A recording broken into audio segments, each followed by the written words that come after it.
Media பூரா வந்து வந்ததே நியூஸ் இப்படி தான் வந்துச்சு. இன்ஸ்டா ப்ராப்ளம், வைஷ்ணவி இங்க ஜாயின் பண்ணிட்டாரு அப்படின்ட்டு.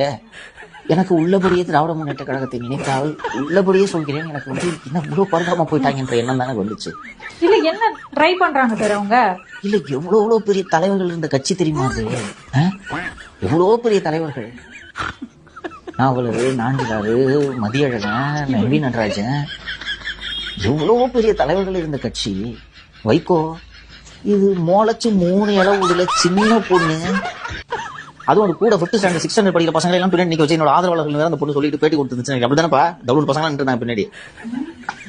இத ஒரு செந்தில் பாலாஜி மாதிரி all set and done Senthil Balaji திராவிட முன்னேற்ற கழகத்தின் முக்கியமான தூண்களில் ஒருவராக இருப்பவர், அதை யாரும் மறுக்க முடியாது. ஏன்னா கட்சி தலைமையை அவர் வந்து கொங்கு பகுதியை நீங்க பாத்துங்க கூட்டுருக்குன்னா அவரு போய் பாக்குற வேலையை பாரு.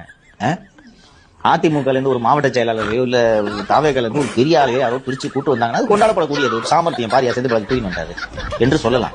இது யாரு? இது ஒரு வேலைக்கு ஒரு பேச்சு பேசிட்டு இருக்குது. இன்ஸ்டால பிரபலமா இருக்கிறதுனால தத்துவ மேதை சாக்ரட்டிஸ் என்ற நினைப்பு இவர்களுக்கு எல்லாம் வந்து விடுகிறது என்று எனக்கு தோன்றுகிறது. இன்ஸ்டால கொஞ்சம் ஃபாலோவர்ஸ் அதிகமாயிடுச்சு அப்படிதான் தம்பி. இன்ஸ்டால கொஞ்சம் ஃபாலோவர்ஸ் அதிகமாயிட்டாருன்னா என்ன இவ்வளவு பேர் நம்மள பின்பற்றாங்க, நம்ம இந்த உலகத்துக்கு ஏதாவது சொல்லணும் அப்படின்னு நம்ம தத்துவ மேதை அரிஸ்டாட்டில், தத்துவ மேதை சாக்ரட்டிஸ் லெவலுக்கு சிந்திக்கிறார்கள், பேசுகிறார்கள்.